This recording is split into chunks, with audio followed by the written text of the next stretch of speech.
What is going on, everybody? Welcome back to the greatest city in the world, Wrestling City. You already know what it is. As always, I'm Ryler, and today I am going to be reacting to a video from one of my favorite YouTubers currently, and that is Wrestling Gifts, aka Pav. And I figured with what's going on, or what happened last night on Raw with Hulk Hogan, obviously not getting the best reaction. The crowd was not for him. They were not picking up what he was putting down. He went out there, did his beer sponsorship, was trying to get a few nostalgic pops, and the crowd was not having any of it. So, while we're talking about the nostalgia, all the stuff that he was mentioning, why don't we go back and look at it? Because this video is basically all about his, it's Hulk Hogan's run in the 2000s was hilarious. Yeah, man, he was going crazy at this time. This is when he was Mr. America. I'm sure it will mention it in the video, when he tapped out to Kurt Angle at King of the Ring. He lost to Brock Lesnar in the bear hug. So his booking at this time was very back and forth. So yeah, let's go ahead and get started with this. It is 19 and a half minutes. I will be trying not to stop it too much, but I will be giving my thoughts. So, make sure, get yourself a drink, get yourself somewhere comfortable, because this is going to be a little bit longer of a video. So, without further ado, let's get started with it. It was WrestleMania 18 live from Toronto, Canada, and after 9 long years, Hulk Hogan was back in the WWE. And on the grandest stage of them all, him and The Rock tore the house down. And although The Rock got the 1, 2, 3 and his arm raised, even he knew that night that Hulk Hogan was the one walking out of Skydome, the real winner of the match. Because despite walking into the match as a heel, despite being booked to lose the match, despite being 49 years old, Hulkamania was about to run wild in the 2000s. And for the next 4 years, a brand new generation of wrestling fans were about to get the ultimate Hulk Hogan experience. From a world title win to that doesn't work for me brother and everything in between, Hulk Hogan's run in the 2000s was so damn fascinating and so damn hilarious, it definitely deserves a look back at.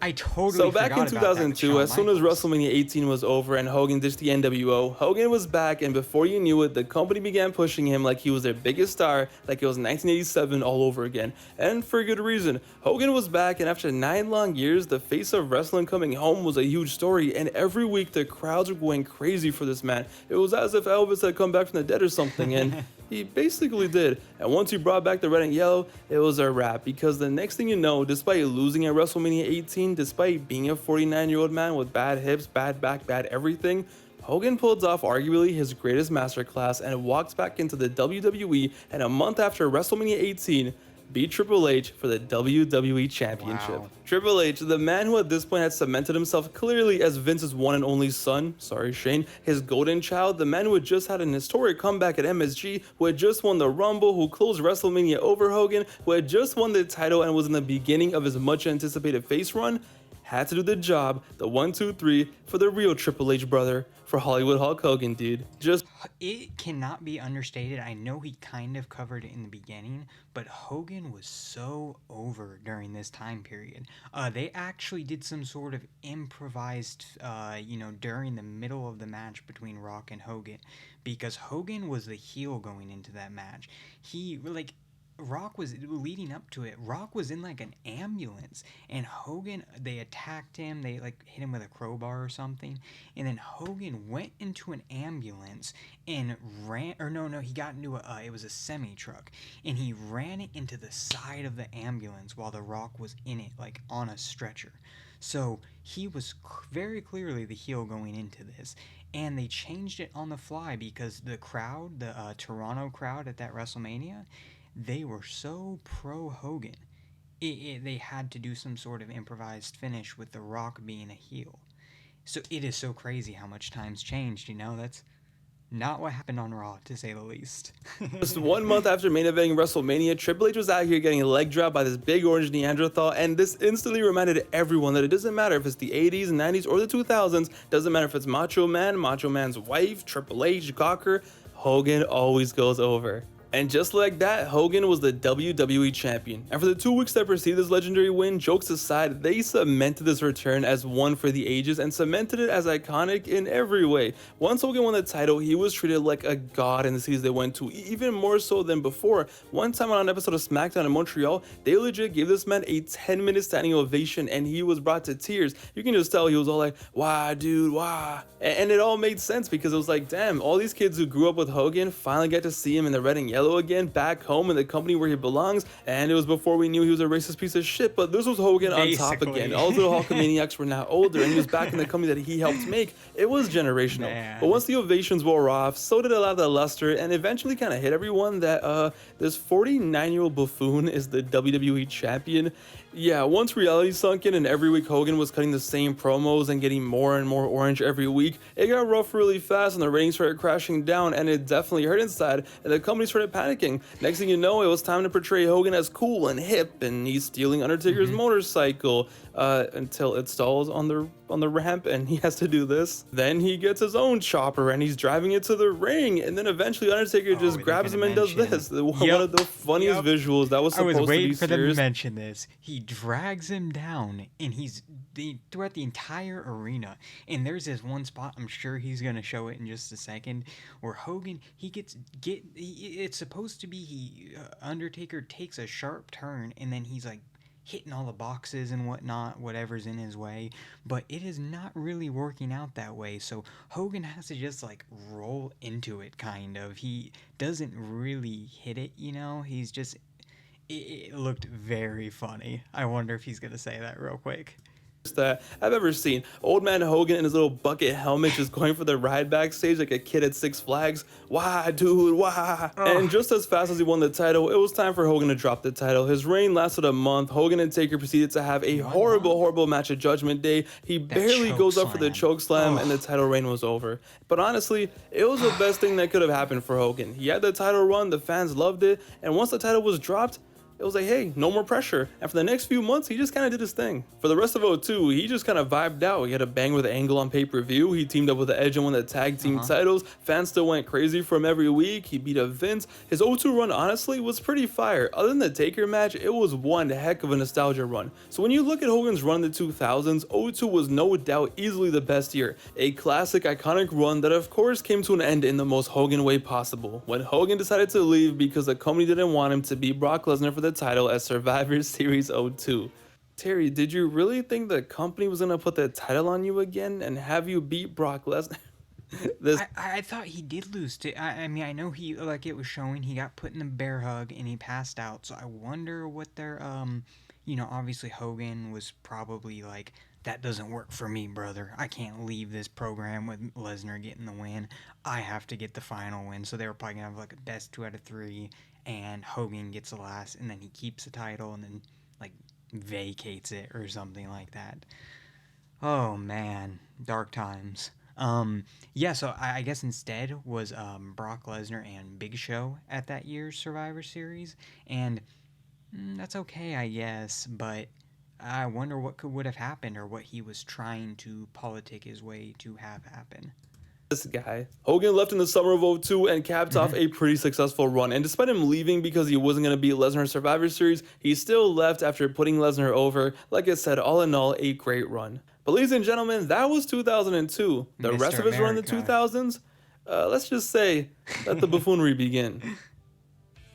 Hogan made his return to the company in January of 2003, and instantly, it was a whole new ballgame. His first feud back was a match against The Rock. It was time for the WrestleMania rematch, the match that started off this legendary comeback. But this time, things were going to be a little different. See, this time there wasn't going to be a super nostalgic Toronto crowd ready to worship Hogan. This time, Hogan wasn't going to be able to manipulate their crowd like only he could and come out the winner just by losing. Nah, this time, after working his masterclass last year against The Rock, he was up against Hollywood Rock. Hollywood Rock, during his 3-week feud with the Hulkster, made Hogan look like the biggest bozo we had ever seen. The Rock, with his douchebag character, said fuck it and brought his A-game, and Hogan looked like a deer in the headlights every single week. Every week, Rocky would clown this man. Every week, Rocky would destroy him in some way, and every week, Hogan just looked more depressed and depressed as the weeks went on. Yes, throughout these weeks, it was crazy how like strong. I forgot how it ended. It ended with some BS finish. I think The Rock got the win at the No Way Out event,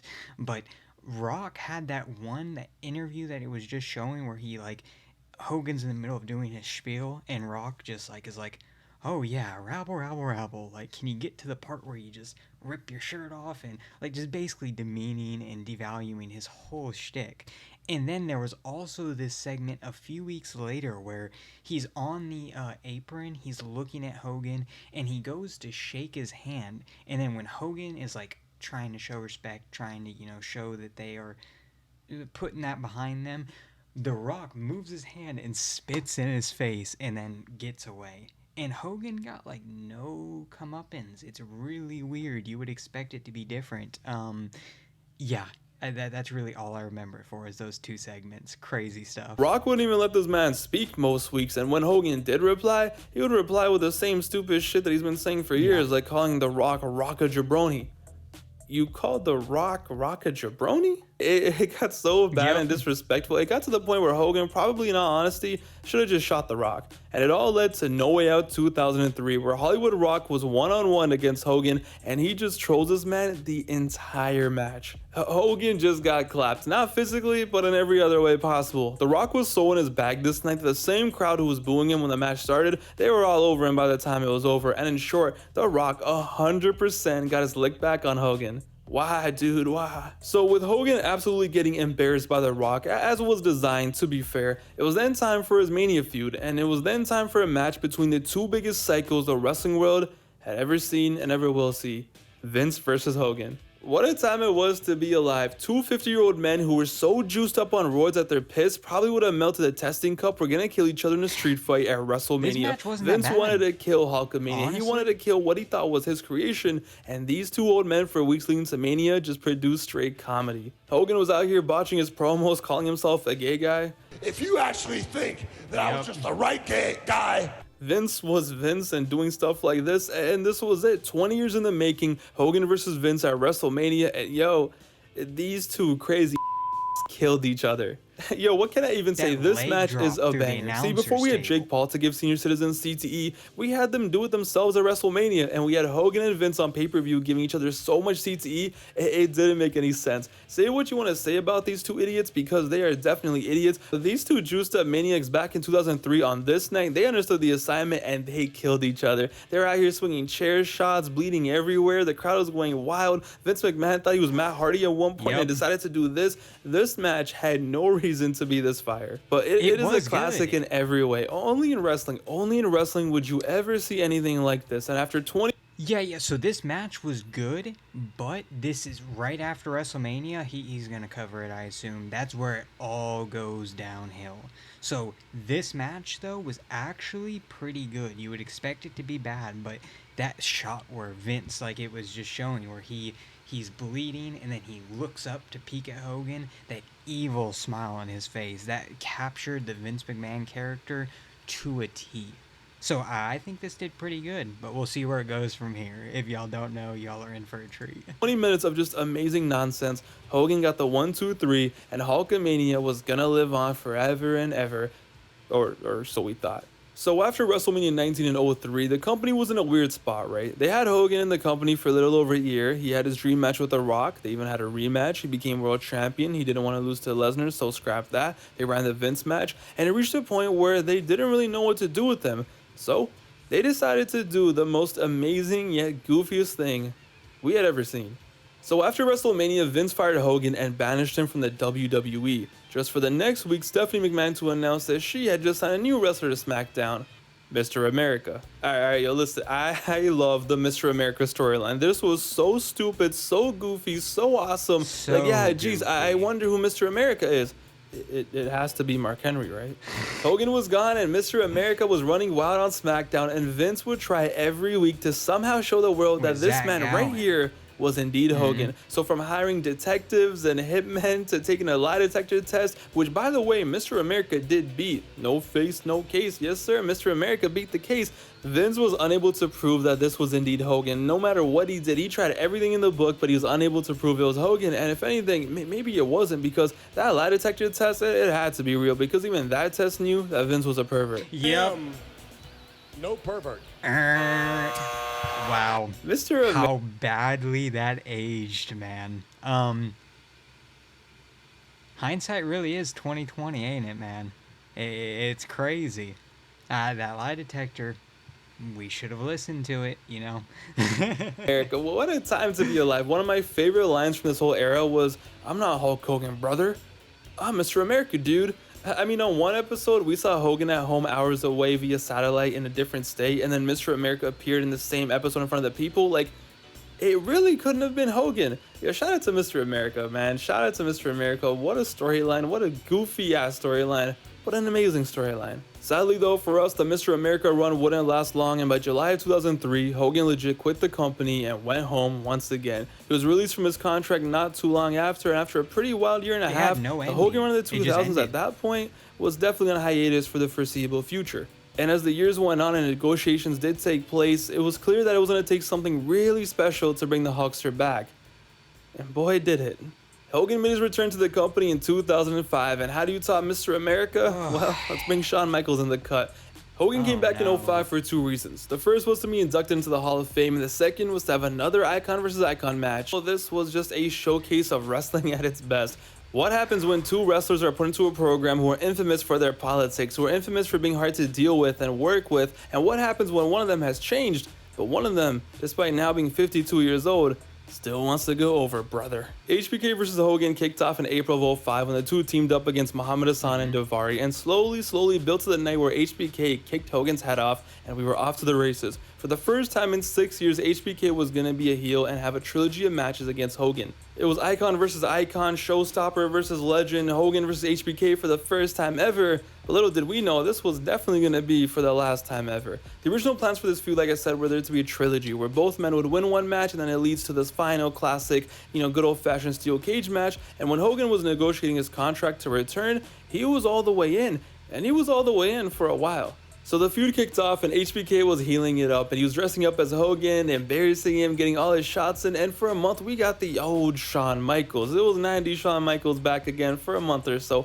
and the feud was hot, but this build-up kind of shows everything you need to know about Hogan. See, in the build-up, Hogan didn't do anything memorable, he didn't do anything special, he was totally fine with being embarrassed, Hogan dissing his family, dissing him, making fun of him, dressing up as him. He was down for it all, because he always knew he was going to get his look back when it was time for the actual match. Because all the fun and games were fine in the build-up of the match, but it all came crashing down the night of the match. This was it, buddy. This was one and done tonight. Main event, I go over, leg drop 1, 2, 3, and HBK, well, he simply says bet. And you all know what we got after this. Yeah, man. So, in case y'all didn't understand that, so it was supposed to be a best of 3, a trilogy. I think it was Shawn Michaels or whoever was going to win the first one, and then they were going to return it in the second, and then they were going to have a blow-off, which I assume Hogan was going to win that because, that's what works for him, brother. And the night of, or at least a few days, within a week leading up to SummerSlam, he really said, "Nah, that doesn't work for me, brother."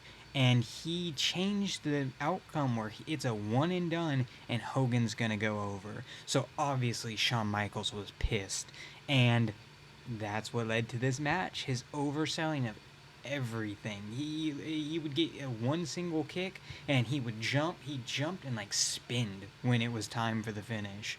We got Crazy. 20 minutes of Shawn Michaels in the ring with Hogan acting a damn fool, doing whatever he can to make a mockery of the match, overselling like his life depended on it, overselling like he was on crack again, like it was big boot was 1997, crazy. flips and flops and just everything you could imagine. What was supposed to be icon versus icon, it became an iconic wrestling meme that's gonna last forever and ever. There is nothing better than Hogan hitting the boot and HBK just dying, and you can just tell by looking at Hogan's face, even he's just like, what are we doing here? Hogan goes away for 2 years, comes back, and this is what he ends up in. And then the funny thing is, we all look at HBK as a legend for this. We're like, wow, HBK really stuck it to Hogan. He really did what he wanted to do. Shout out to HBK for not giving Hogan the match he wanted, but the match he deserved. But it's like, we all know deep down, Hogan doesn't care about anything. Yo, Shawn Michaels could have done anything he wanted. I imagine that Shawn Michaels wasn't completely innocent in this situation either, though, because I mean, obviously, I know Hogan, infamous for his politics, backstage getting whatever, doing all the maneuvering to get his way and the outcome being his way. But Shawn Michaels was also known as not very good when it came to that. So I wonder if it was if Shawn Michaels is completely in the right for this, you know? I wonder if he was trying to be, still be Vince's golden child and get his way. And so when he didn't, this was his way of like pouting. I guess we'll never know, unless there's an interview or something that comes out that details this more. Michaels could have took his pants off and just started pissing everywhere. Hogan would have not cared. Embarrass him, embarrass his family. So Hogan, all he wants is the 1, 2, 3. Hogan just wants the win, and that's what he got. And you just know Hogan had a blast because it's like, hey, I got the 1, 2, 3, brother. A SummerSlam main event for the ages. What a clown show. What a classic. And once the dust settled, like I said, Hogan still got the win away for another year, who hadn't wrestled in 2 years, got the win over a 40-year-old full-time wrestler who was putting on classics every single month with a solid 5 years. No. Hogan needed the win. I told you the 2000s wrestling fans also got the full Hulk Hogan experience. But with the HBK embarrassment behind him, Mr. Hogan once again went MIA. He disappeared into Venice Beach, and wrestling fans continue to call him out for his politicking and refusal to put anyone over. And it's like, damn, if you're not going to put HBK over, you're not going to put anyone over. But Hogan didn't care. He was too busy counting his money. He was ruining his family with his reality show. He didn't care. But 1 year later, Hogan actually had the chance to change the narrative. In the summer of 06, Hogan came back with a golden opportunity. The man who had last year had just pulled off another power play, the man who had become infamous for not putting over younger talent, for always finessing the system, was given a golden opportunity to possibly erase it all and change his reputation. Because 1 year after the SummerSlam 05 debacle, it was going to be at SummerSlam 06, Legend versus Legend Killer, Hulk Hogan versus Randy Orton. After a pretty funny build-up, which included Randy Orton trying to finesse Brooke Hogan with a rose and RKOing Hulk Hogan on a car and then pretending like he didn't do it, it wasn't me, it was time for a match between a youngster and an old man. It was a story that wrote itself. It was the Legend Killer versus the Legend. Legend Killer versus the biggest legend. It was right there for them. And at SummerSlam 06, it was time for the match. Now, granted, this match wasn't that hyped up. Not at all. This was far... Quick shout out, Orton's entrance at that time. Burning My Light with the pyro in the background. Chef's kiss. Beautiful stuff. Unfortunate that he did not go over during this match. From HBK versus Hogan, this was not a main event match. Hell, this was just a random match in the middle of the show. It wasn't even close to main event status. But this still had the chance to be something special. See, this ended up being Hulk Hogan's last match in the WWE, and at this point, Hogan was battling injuries. A lot of them. He needed hip surgery, back surgery, knee surgery. He needed all the surgeries, and the man was limping every time he came out to the ring during the build-up, and he was even basically limping at SummerSlam 06. So this wasn't going to be a classic in any way, but how could it be special, you might ask? Well, maybe he might put over the Legend Killer. Because even if he thought this wasn't going to be his last match, he knew this was going to be one of his last matches. He needed all those surgeries. He was so hurt. If anything, all those reasons just added to why Randy should have hit him with the RKO and get the win. Nobody wanted a classic. Nobody needed a classic. But maybe Hogan for once could do the right thing. Randy at this point was the Legend Killer, right? He was a man who destroyed countless legends, who went toe-to-toe with Taker and almost won the feud. He was 26 years young. He had his whole future ahead of him. He was almost going to be a guaranteed Hall of Famer. There was no way he was going to fail. And what a win it was going to be for him to beat Hogan at SummerSlam and add him to the list of legends that he killed. Hogan was barely able to walk. He had all the bad stink of what he pulled last year with Shawn Michaels. With one simple loss right here, he could at least say, hey, yeah, back in 06, I put over Randy Orton, dude, a future Hall of Famer. All the stars were aligned for Hogan to do the right thing. 4 years into his run in the 2000s with the WWE, he had the chance to really add some points to his legacy, and all he had to do was lose. Nope. Sorry, dude, leg drop 1, 2, 3, brother. Hogan beats the Legend Killer. Apparently, Randy was able to kill every other legend he ever came across, but couldn't kill the legend of the Beach Walrus. And in the most forgettable 10-minute match in the middle of SummerSlam 06 with a knee that barely worked, a back that barely worked. Keep in mind, he said 10 minutes. So this was not a good match by any means. He was at this point, his back, like he said, was giving out. He needed a bunch of surgeries. Hogan's talked about this, in future interviews. But this was just an awful decision. Let me not say, I did say it buried him. Obviously, that did not bury Orton. He went on to overcome this. So I understand that, but This could have solidified his status or his gimmick as the legend killer, because he had that 2004 match against he who shall not be named. He won the world title, and then in 2005 he won that match against the Undertaker. So to come back, have his SummerSlam match against Hulk Hogan and lose in 10 minutes, that kind of dampened what was a very good year for him. Hogan again got his damn win. And it's like, yo, are we really surprised? Hogan with Bumps. a body that barely works, who by the way looked depressed the entire match. You can see it on his face. Even he looked depressed. So of course Randy looked depressed. But Hogan still couldn't lay down for Randy, the 26-year-old legend killer. Are we really surprised? I mean, how does the saying go again? Hogan is the type of guy to sleep on top of his blanket because he doesn't want it to go over him. And yo, to me, the funniest part Wow. about this was a 10-minute match, right? So it wasn't an epic match. It wasn't some back and forth classic. This was nothing. This was a nothing match. But still, Terry, did you really have to kick out of his RKO?